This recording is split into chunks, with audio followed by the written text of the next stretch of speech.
வாத்துக்கறி இட்லி எப்படி செய்யலான்னு பார்க்கலாமா? ஃபஸ்ட்டு வாத்தை க்ளீன் பண்ணிவிடுவோமா? வீடியோவை ஃபுல்லாக பாருங்கள். வாத்து எப்படி செய்யணும்னு இது மாதிரி ஒரு தடவை செஞ்சு பாருங்கள். 2 தடவை அலசுனா போதும், இல்லைன்னா டேஸ்ட்டு போயிடும். அலசுன வாத்தை குக்கரில் போட்டுப்போம்.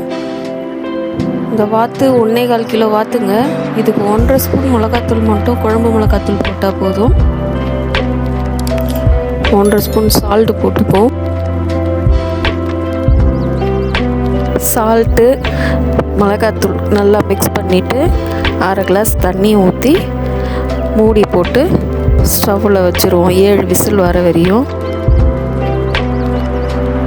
அப்பயே இந்த பக்கம் ஸ்டவ் பற்ற வச்சு கடாய் வச்சுட்டு 50 கிராம் மிளகு எடுத்திருக்கேன். 1.25 கிலோ வாத்துக்கு 50 கிராம் மிளகு, 100 கிராம் தோல் உரிச்ச பூண்டு, ரெண்டுத்தையும் நல்லா வறுத்துக்கணும்.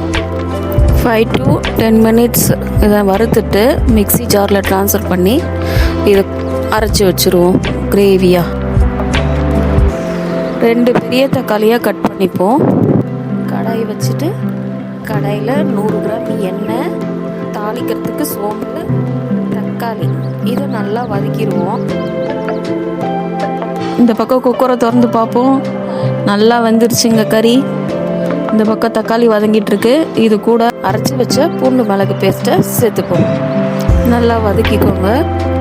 குக்கர்லேருந்து வேக வச்ச கறியை இதில் சேர்த்துப்போம். குழம்பு நல்லா கொதிச்சிட்ருக்கு. இந்த குழம்புக்கு இஞ்சி பூண்டு வெங்காயம், இஞ்சி பூண்டு பேஸ்ட் இதெல்லாம் சேர்க்க வேண்டாம். வெறும் தக்காளி, பூண்டு மிளகு, மிளகாத்தூள் இது மட்டும் தான் சேர்த்து வைக்கணும்.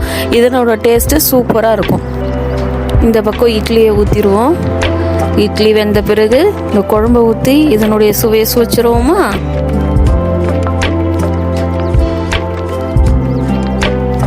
இட்லி வாத்துக்கறி குழம்பு சூப்பரான டேஸ்ட்டில் இது மாதிரி சமைச்சு பாருங்கள்.